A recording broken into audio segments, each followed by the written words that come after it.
महाभारत की कहानी अपने घरों में बचपन से सुनते आए हैं कि कैसे कौरव पांडव युद्ध क्रीड़ा के समय युधिष्ठिर ने द्रौपदी को दांव पर लगा दिया था और दुर्योधन की ओर से मामा शकुनी ने द्रौपदी को जीत लिया था।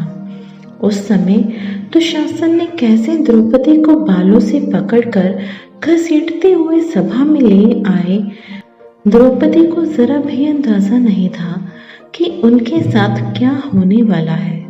जब दुशासन से भरी सभा में द्रौपदी की साड़ी उतारने के लिए कहा गया, तब द्रौपदी को एहसास हुआ कि उन पर बड़ा संकट आया हुआ है।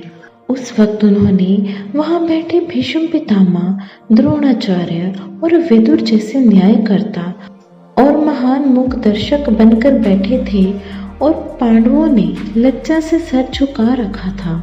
यह सब देखकर उन्होंने अपने सबसे प्रिय सखा भगवान श्री कृष्ण का नाम पुकारा। उद्धव गीता या उद्धव भागवत में श्री कृष्ण के सखा उद्धव उनसे इस संबंध में कई सवाल करते हैं। आइए जानते हैं श्री कृष्ण उद्धव के प्रश्नों के क्या उत्तर देते हैं।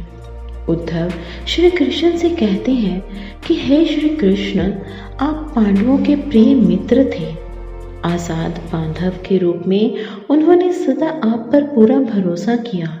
कृष्ण, आप महान ज्ञानी हैं, किंतु आपने सच्चे मित्र की जो परिभाषा दी है, क्या आपको नहीं लगता कि आपने उस परिभाषा के अनुसार कार्य नहीं किया? आपने धर्मराज युधिष्ठिर को युद्ध खेलने से क्यों नहीं रोका? चलो ठीक है कि आपने उन्हें नहीं रोका, लेकिन आपने भाग्य को भी धर्मराज के पक्ष में भी नहीं मोड़ा। आप चाहते तो युधिष्ठिर जीत सकते थे। आप कम से कम उन्हें धन, राज्य और यहाँ तक कि खुद को हारने के बाद तो रोक सकते थे। उसके बाद जब उन्होंने अपने भाइयों को दांव पर लगाना शुरू किया, तब तो आप सभा कक्ष में पहुंच सकते थे। आपने वह भी नहीं किया। उसके बाद जब दुर्योधन ने पांडवों को सदैव अच्छी किस्मत वाला बताते हुए द्रौपदी को दांव पर लगाने को उकसाया और जीतने पर हारा हुआ सब कुछ वापस कर देने का लालच दिया, तब तो आप कम से कम हस्तक्षेप कर ही सकते थे। अपनी दिव्य शक्ति के द्वारा आप पांसे धर्मराज के अनुकूल भी कर सकते थे।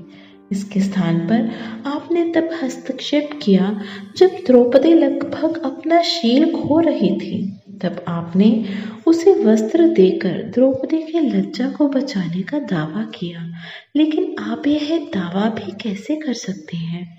उसे एक आदमी घसीट कर सभा में लाता है और इतने सारे लोगों के सामने निर्वस्त्र करने के लिए छोड़ देता है। एक महिला का शील क्या बचा? आपने क्या बचाया? अगर आपने संकट के समय में अपनों की सहायता नहीं की, तो आपको अपाद बांधव कैसे कहा जा सकता है? बताइए, आपने संकट के समय में सहायता नहीं की तो क्या फायदा? क्या यही धर्म है?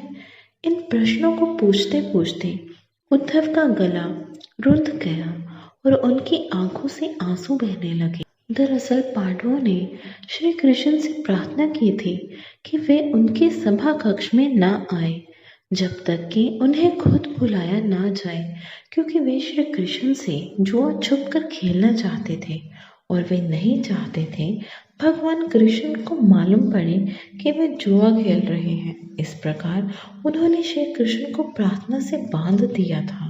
जब दुशासन द्रौपदी को बाल पकड़कर घसीटता हुआ सभा कक्ष में लाया, तब द्रौपदी अपने सामर्थ्य के अनुसार जूझती रही।